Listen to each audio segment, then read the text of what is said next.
Well, joining us now on the Newsmaker Hotline is Blair Lee, who is a Maryland political analyst and a columnist for the Gazette, and a man who follows in great detail what's going on in Maryland politics. We thought now that the state legislature has gone sine die, that means they've gone home, they're not going to do any more damage, we would do sort of a look back at what they have done.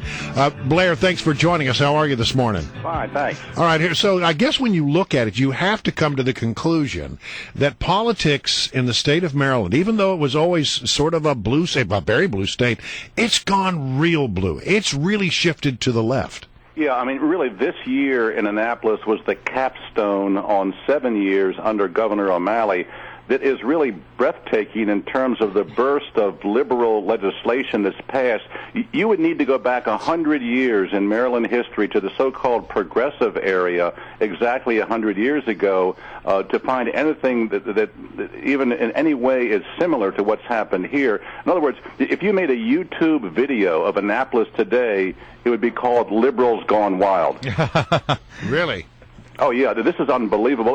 Let me give you an example. Okay. Maryland is now one of only 18 states to repeal the death penalty. It's one of only 9 states to legalize gay marriage. It's the only state east of the Mississippi River to give driver's licenses to illegal immigrants. It just passed the nation's most restrictive gun control law. It just passed the nation's 5th highest gas tax from 23.5 cents per gallon to 42 cents per gallon. It's the 19th state to legalize medical marijuana. It just legalized election day voter registration and absentee ballots over the internet.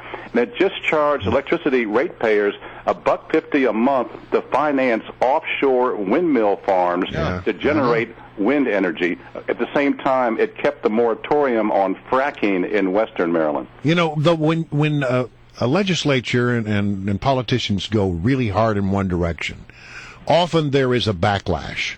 But as I look at Maryland politics, I don't see the backlash developing. Well, you know, you're right, because the reason they've gone so far left is because of the last 2 elections. In 2010, after this assembly and governor passed the biggest tax increase in Maryland history, they all got reelected. And then in 2012, 2 years later, not only did Obama sweep Maryland, but also several very liberal laws that were taken by voter petition to referendum, gay marriage and the DREAM Act, which is in-state tuition rates for illegal immigrants, both went to the ballot and both passed. What these lawmakers and this governor have in their own mind is a mandate, a complete green light from the voters of Maryland. We want more taxes, we want bigger government, we want more spending. So, Blair Lee, I guess the big question here with regard to what's happening in Maryland is, does Annapolis reflect the actual makeup of your typical Marylander, or are they just sort of going rogue there? Have we reached the point now where people in Maryland are really not paying attention to not only what they're doing in Annapolis, but who their local state delegate or state senate even is? That's a great question. Here's the answer, okay? The deck is stacked, okay? The game is fixed, and here's how. In Maryland elections, first of all, you have wholesale Democratic gerrymandering. The Assembly and the governor write their own election boundaries, and what they do is create safe districts for themselves that are packed full of Democrats, and they basically figure out how to gerrymander Republicans and maverick Democrats out of office. Look what happened to Roscoe Bartlett in the last election. We are now down to 1 Republican congressman, even though 27% of our voters are Republicans. So gerrymandering is part of it. The other thing we have in Maryland is closed primaries. So in a state where 57% of the voters are Democrats, the Democratic primary is the only election that matters, and that is closed to Democrats only. So basically, our lawmakers are being elected by Democrats only. All right, so the gun laws, the most restrictive perhaps in the country. There is the opportunity for those who disagree with this gun law to take it to referendum. Do you see that happening? It may go to referendum. It probably would not pass because so many Marylanders are anti-gun. The most important number you need to know is this when it comes to the gun law. Only 34% of the households in Maryland own a firearm. So basically you have the majority, which is anti-gun, against the minority, which owns firearms. What you really have here is a cultural conflict between an anti-gun urban suburban population versus a diminished rural population. Let me say one thing.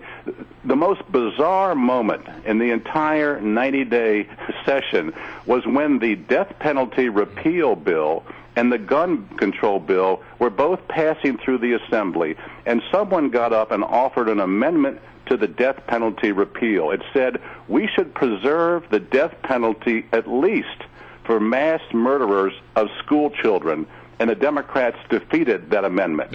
Okay, now, at the same time, we're going to fingerprint and do background checks on law-abiding gun owners. So the message is we have compassion for mass murderers of school children, but we're going to treat law-abiding gun owners like criminals. That's astonishing. Well, but I can't leave it at this, Blair Lee. When you just say the deck is stacked, and there's really, because of gerrymandering and because of the dominance of the Democratic Party in the state, I can't. There's got to be hope. I mean, what can a Marylander do other than start checking the website for better properties over in Virginia or in some other state? There must be some action. Unfortunately, a lot of Marylanders are voting with their feet. I can't tell you how many readers of my newspaper column, and I do some radio as well, contact me voluntarily and say either I can't wait to get out of Maryland or I left, I couldn't be happier. Well, I know we hear them here on the show as well. They can't wait to tell us that they're ready to pack up and move. They feel like they live in the Soviet Union, but there is an interesting development. There seems to be some liberal lawmakers' remorse at the last minute of this General Assembly session. On the 90th day, the state Senate overwhelmingly passed a bill that would delay the so-called rain tax. Believe it or not, the lawmakers in Annapolis are going to raise $14.8 billion by 2025 by taxing your so-called impervious surfaces that you own, your rooftop, your driveway, your patio. All of those create stormwater runoff, and they're going to raise all this money by putting a tax on everybody's impervious surface. Well, it's going to raise $482 million a year, and the state exempted government property but included churches, hospitals, private schools, and nonprofits. Well, all of a sudden there's a pushback, and the state Senate figured out, we have an election next year. This might come back to bite us. Yeah.